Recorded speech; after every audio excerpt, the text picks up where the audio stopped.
So, Mike, on April 4th, it was announced by the Bank of Japan that they were going to begin a massive quantitative easing, which would essentially double the money in circulation in Japan.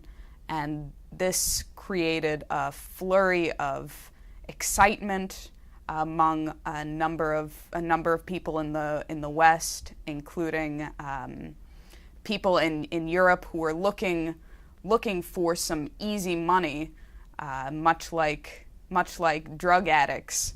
They were looking for more of the quantitative easing drug, and Japan, it would seem, gave that to them, but it is a complex situation. So if you could explain the background to the decision and what is happening with the Japanese QE policy. Well, it is complex.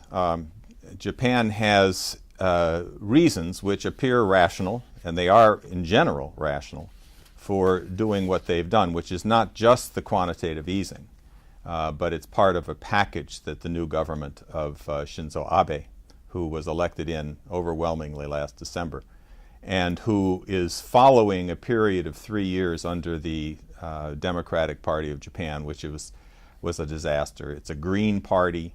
When the Fukushima nuclear accident happened with the tsunami, he responded by shutting down the entire Japanese nuclear industry, adopting carbon restraints because of the global warming hoax and things of this sort.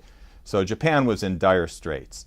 On top of that, you had quantitative easing in huge numbers coming out of the United States and Europe, with the Western banking system just in shambles, and the Bernanke European Central Bank solution, quote, non-solution, being to just print huge quantities of money while imposing vicious austerity, which is leading to death rates spiking all over Europe, and already, in fact, hitting the United States.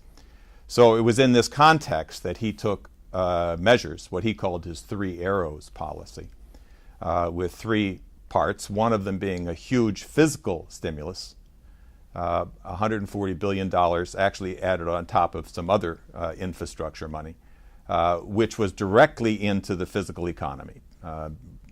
Major infrastructure projects, a lot of it to reconstruct the region hit by the tsunami, which is still very much unreconstructed. And policies to raise wages, not austerity policies. In fact, he's succeeded in getting the private sector to increase the bonuses to the working class, working people, and encouraging investment from the banks from the private sector into industry, infrastructure, and so forth.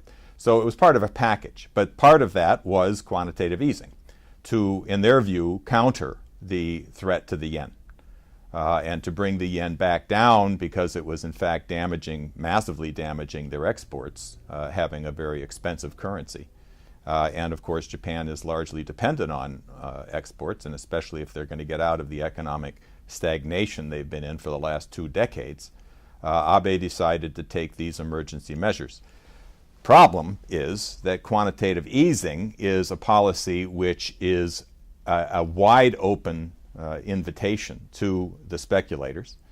And the reason people in the West, like Ambrose Evans Pritchard and others, are drooling over this quantitative easing, which is a new $70 or so billion a month being pumped into the banking system there in Japan, is because they expect to be able to restart the so-called carry trade, borrowing those yen, putting them into other currencies, and bringing them back, buying up the bonds of the bankrupt countries, the sovereign debt, and the bankrupt banks in Europe. There are signs that some of that is happening already, just in these last few days. So it's an extremely dangerous policy. It's one where you can understand why they're trying to do it, but they have to understand that they are not in the Japan of the 1970s, where they had a much stronger control over the banking system. They had Glass-Steagall, their own Glass-Steagall. They had other regulations on banks, but when Maggie Thatcher did the Big Bang and deregulated banking, and then Alan Greenspan came in and began the same process in the United States, leading to the takedown of Glass-Steagall, the complete free-for-all in the Western banking system had its effect on Japan. Their banks are not as loaded up with these worthless derivative debt as the Western banks are, but they have huge debt. The government debt is huge. And they do not have the kind of controls over this situation with which they can succeed in doing what they think they can do, which is direct this flood of cash into the real economy. So it may, in fact, end up pulling Japan into the massive hyperinflationary insanity, which is now sweeping Europe and the United States and threatening to bring down the entire Western financial system in days or weeks. That's the level of crisis we're in. And Japan's move was seen by those advocating that kind of crisis as something that's going to help them. So it's complex, but there's no question but that they're not going to be able to control this situation unless they themselves take the kind of measures that we're demanding here in the US and in Europe. The emergency measures to stop this disastrous hyperinflationary policy.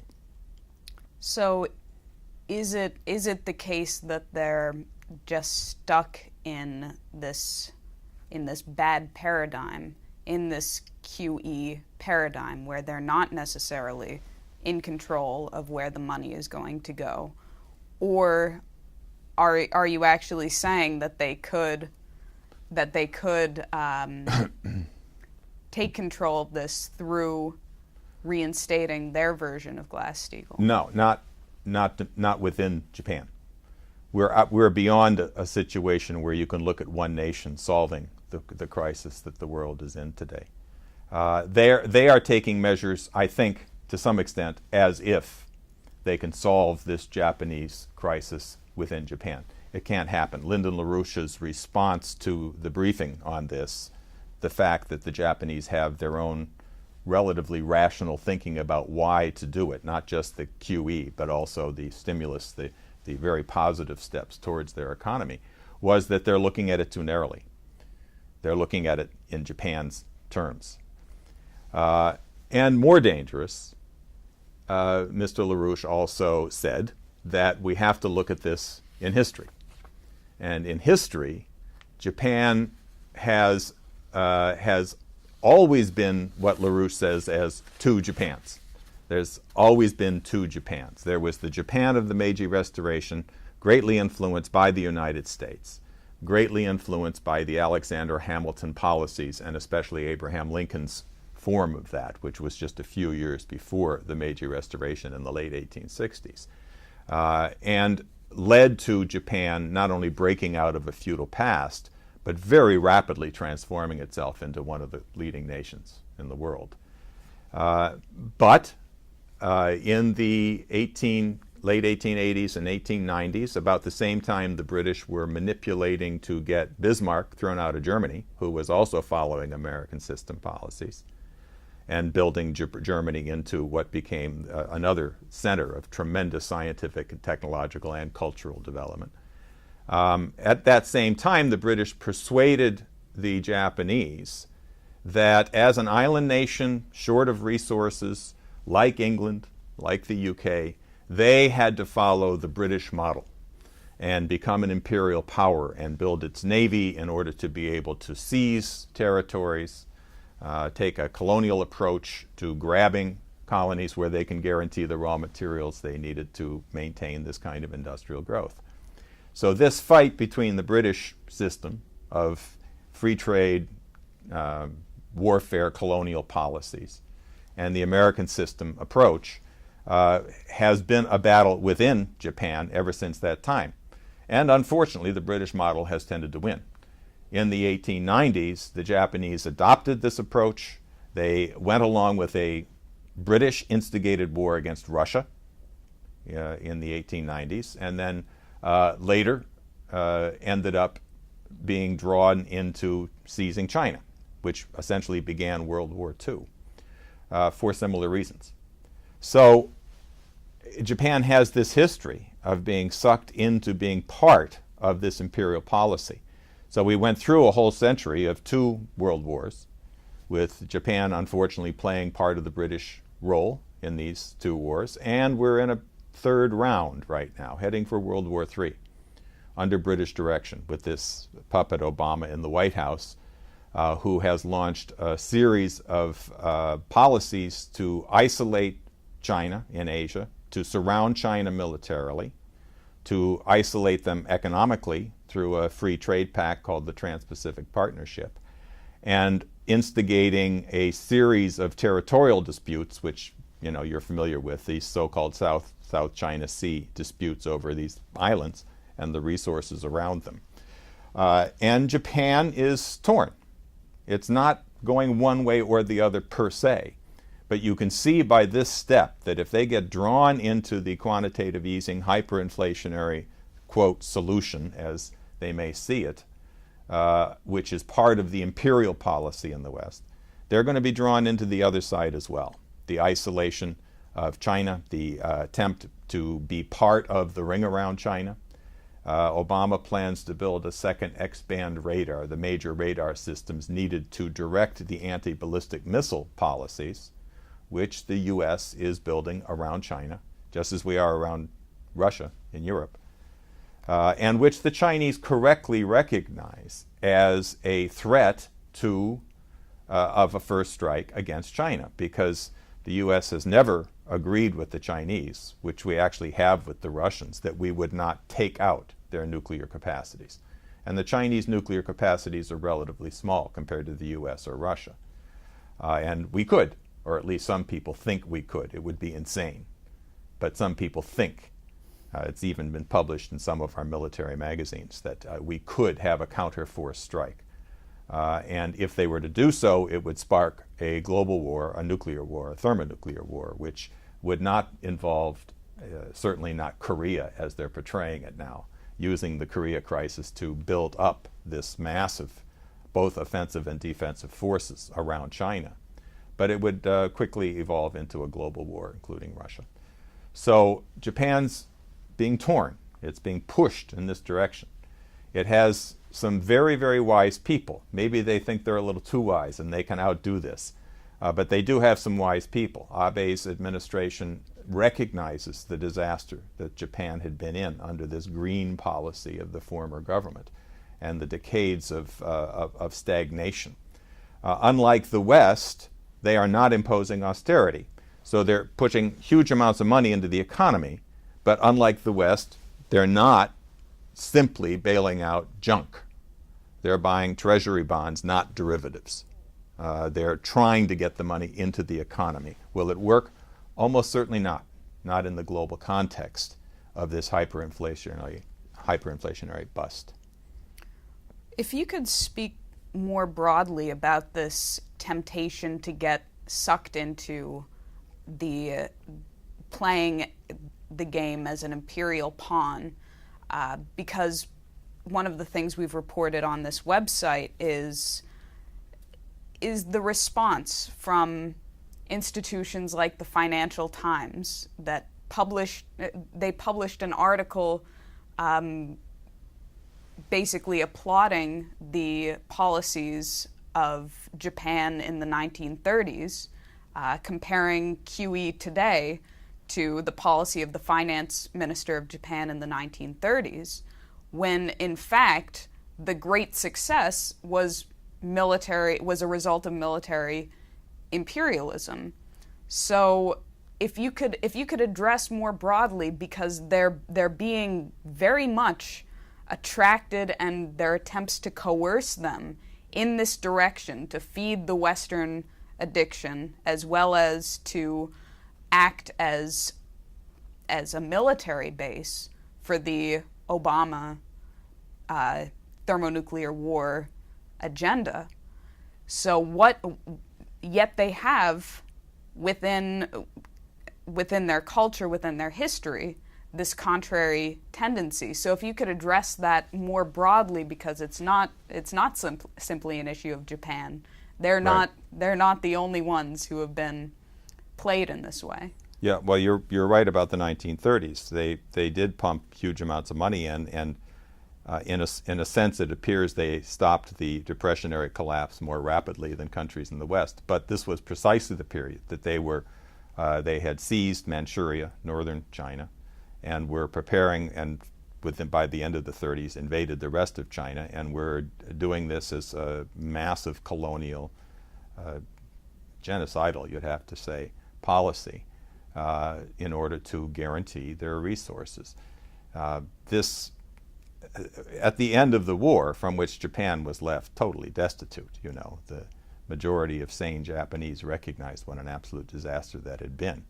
And the fact that General Douglas MacArthur became the head of the occupation in Japan greatly facilitated the wiser minds in Japan to, and especially because MacArthur did not try to punish them, as unfortunately Germany was sometimes being punished, but rather encouraged a return to the good Japan, and using American system methods, implementing Glass-Steagall type policies, the kinds of policies that Roosevelt had implemented here.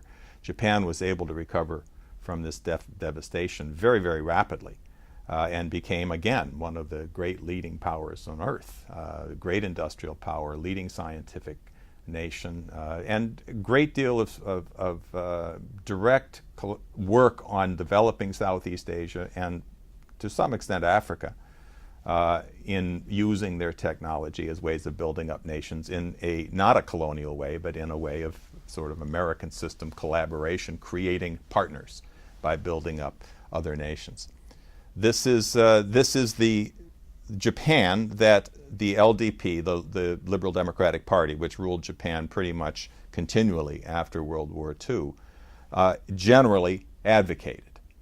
They lost the election 3 years ago to this, partially because of a lot of corruption in the party, to the Democrats, who just did great damage to this Japanese model. But within the LDP, you have a tendency that wants to confront China.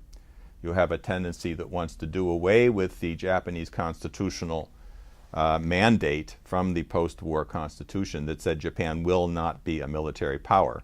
And they have an extensive military, but it's self-defense, and they are not allowed, they're under restraints to have a full military capacity or to do any military activity outside of China, which is absolutely forbidden by their constitution. People want to remove that. And Abe has said that he thinks that should be considered.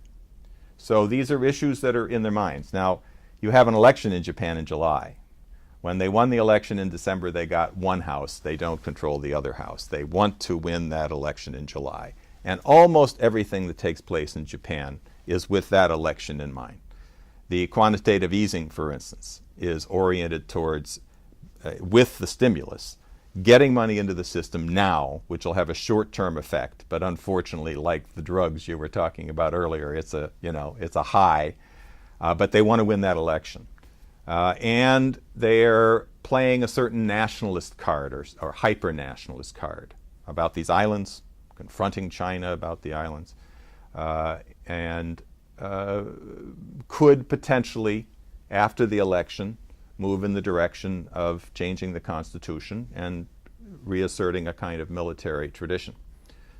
On the other hand, there are many people who recognize that this could be very dangerous, and especially if they look globally and not narrowly at Japan, they'll see we're in a situation where the U.S. and the British, under Obama and the British Empire, are pushing for a global war, of which Japan could very easily, as you say, become a base, if not an actual participant, in a war which would have no winners, which would leave Japan and much of the world in again, destitution, as they were after the criminal dropping of nuclear weapons on them at a time when, in fact, the war was essentially over. They remember this. There's a strong recognition in Japan that they don't want to be drawn into this kind of thing again. But there's two Japans. Okay. Well, my final question is in reference to what you keep bringing up as the American system, and how we participated with leading figures in Japan throughout history to implement an American system of political economy. In Japan, we did it in other parts of the world. So what is our role in the current dynamic with respect to Japan now seeming to hedge in the direction of a British system of political economy, you could say? Well, there are a number of leading Japanese figures in the business and financial sector, as well as in politics, who look to Mr. LaRouche, who see our organization as crucial to saving Western civilization from the demise that it's heading into, and helping to bring Japan into that fight for a renaissance and economic recovery. As you probably know, Daisuke Kotegawa, who is a former top Ministry of Finance official, who was also Japan's representative to the IMF for several years, and is now with the Cannon Institute in Tokyo as a leading researcher, spoke at the Schiller Institute conference in Frankfurt, and also the one here in Washington just a few weeks ago. And in his statements there, made very clear that what the West is doing is insane. He said that if the Western nations and economies and bankers wanted to completely destroy any confidence in their banking system, they couldn't have done any better than by what they did in Cyprus and the beginning of this bailing in quantitative stealing process, where they quantitatively steal bank accounts from across European and American banks. Identified this as insane, went through how he personally had in the 90s in the Ministry of Finance dealt with the collapse in Japan at that time in a very different way, which was throwing a lot of bankers in jail, forcing them to unwind their bad debts. And it's one of the reasons that the Japanese banking system is not as bad as the Western banking system today. It's because they took that seriously when they had their crisis in the 90s. But I think they recognize, he and others in his circles and others, that there's no hope for their country or any country on earth if the history of the American system, which he has long recognized was being self-destroyed. That he recognized years ago that the United States, for a reason he could not understand, was tearing itself apart, destroying its commitment to science, technology, industry, infrastructure, and to the betterment of the population. And he learned from LaRouche personally why that is, because they don't have a sense of the British system versus the American system. They don't have a sense, or have not in the past, of how this British imperial ideology has been used repeatedly to undermine the American system, in America as well as around the world. And learning that and beginning to deal with the fact that it's this same British ideology which has been used repeatedly to drag Japan into its self-destruction, the self-destruction that it was involved in throughout the first part of the last century, leading into that horrendous war. So they see LaRouche as key of bringing America out of this mess and bringing Japan into that kind of a global fight. And I think we can have some expectation that this is going to have an effect. But it's not guaranteed one way or the other. You have to look at this in the scope of very, very long history. Two Japans, which in a certain sense is like the two Americas that we've written about a great deal. You know, the Andrew Jacksons on the one side helping to destroy the country, and patriots, John Quincy Adams, fighting to save the American system, this wonderful experiment that had been developed by our founding fathers. So we have a similar situation there and here. It's the same enemy. There's the same solutions, with different predicates perhaps, but really they're global solutions, and they have to be implemented globally. So I think Japan is potentially one of our great allies in this fight, but can also be drawn into the other side. All right, thank you very much. Thank you.